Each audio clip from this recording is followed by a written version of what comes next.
Israel ने America से नए लड़ाकू विमान खरीदने की योजना को मंजूरी दे दी है।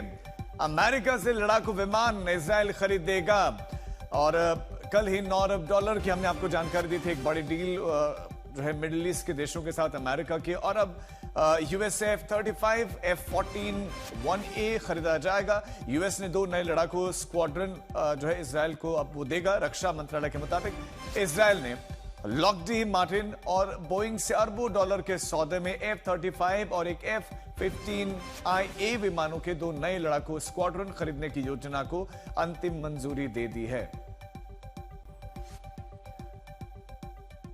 और गिरीश सर, अमेरिका के तो फायदे ही फायदे यहां दिखाई दे रहे हैं। मतलब पहले मिडिल ईस्ट के देशों के साथ डील, अब ये एक बड़ा सौदा इजराइल के साथ। बिल्कुल, आप देखिए, ये जो ईरान का युद्ध चल रहा है, इसमें अमेरिका की तो चांदी हो रखी है। आप तेल देखिए, तेल का भाव करीब करीब $120 प्रति बैरल है। और चूंकि ये खाड़ी के देशों से तेल आना बंद हो गया है, तो अमेरिका की जो गैस और तेल है उसकी एक्सपोर्ट बहुत ज़्यादा बढ़ गया है। और आज अमेरिका दुनिया के नंबर 1 ऑयल एक्सपोर्टिंग देशों में आ गया है। और $120 चूंकि दाम बढ़ गए हैं, तो अमेरिका को भी $120 प्रति बैरल के हिसाब से तेल की इनकम हो रही है। आप देखिए, आर्म्स में देखिए, अभी आपने देखा कि $8 बिलियन के, आपने कल पढ़ा होगा कि $8 बिलियन, एक बिलियन डॉलर होता है 9,500 करोड़। आप उसको 10 से मल्टीप्लाई आप गणित कीजिए, कितना, अगर भारतीय रुपए में देखा जाए तो कितने हजार करोड़ रुपए का ये सौदा है जो अमेरिका ने अभी $8 बिलियन का कतर और ये 3-4 देशों के लिए भी किया है। अब आप देखिए, जो इजराइल को आर्म्स दे रहे हैं, तो जो आर्म्स इंडस्ट्री है अमेरिका की, वो उसकी तो चांदी हो रखी है। तो आप चाहे तेल का बाजार देखें, चाहे आर्म्स का बाजार देखें, ये जो लड़ाई है अमेरिका के लिए तो बहुत मुनाफे का सौदा है। और क्यों ट्रम्प साहब इसको, एक बिजनेसमैन है ट्रम्प साहब, तो वो क्यों चाहेंगे कि ये युद्ध जल्दी खत्म हो, ऑयल के दाम कम हो। हमारे राष्ट्रपति डोनाल्ड ट्रंप तो व्यापारी आदमी है ही। अब केजे सर, क्या आपका भी यही ओपिनियन है? क्यों ही अमेरिका युद्ध रोकेगा जब उसको फायदा ही फायदा हो रहा है? गैस, तेल, फिर वेपन्स, हथियार सब बेच रहा है वो।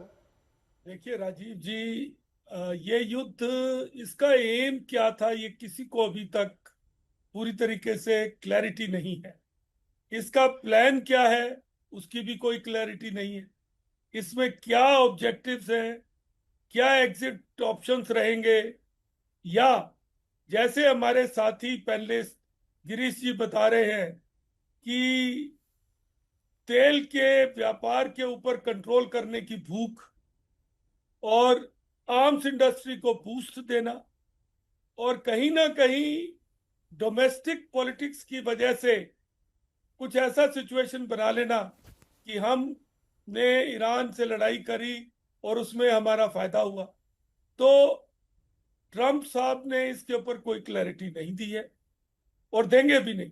उनकी फितरत भी ऐसी है। तो इससे नुकसान हमारे जैसे देशों को हो रहा है, जो कि एक डेवलपिंग इकोनॉमी है, जो एनर्जी के ऊपर निर्भर है।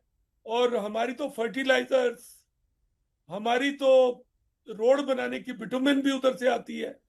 तो हमें यह उम्मीद करनी चाहिए कि किसी ना किसी तरीके से ये लड़ाई के ऊपर अब पूर्ण विराम लगे, इस पे फुल स्टॉप लगे, और दोनों पार्टी कुछ एग्जिट ऑप्शन ढूंढे, ऑफ रैंप जिसको बोलते हैं। और तरीके बहुत सारे हैं। न्यूक्लियर वेपन के ऊपर रशिया का सेफगार्ड हो सकता है, जो न्यूक्लियर।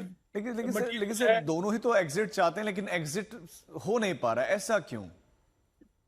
देखिए राजीव जी, इस सवाल का जवाब ही तो हम सब ढूंढ रहे हैं, और आप इतना बढ़िया प्रोग्राम इसीलिए तो चला रहे हैं कि एग्जिट कैसे ढूंढा जाए। और ये बहुत आसान तो नहीं है। देखिए, कोशिश जो मैंने सुना है, पढ़ा है, कि रूस कह रहा है कि हम जो न्यूक्लियर एनरिच्ड मटेरियल है उसके ऊपर निगरानी रखेंगे। अब रूस के ऊपर कितना भरोसा अमेरिका करेगा, ये एक बड़ा सवाल है। दूसरी चीज, जैसे आप ही ने बताया कि युद्ध में जो नुकसान हुआ है उसकी भरपाई, तो क्या? बिल्कुल, बहुत सारे शर्तें हैं सर। वो प्रस्ताव अमेरिका के सामने रख भी दिए हैं। अमेरिका ने कुछ नकारे भी हैं, कुछ स्वीकार भी किए हैं। आप दोनों मेहमानों का बहुत बहुत शुक्रिया हमारे साथ जुड़ने के लिए।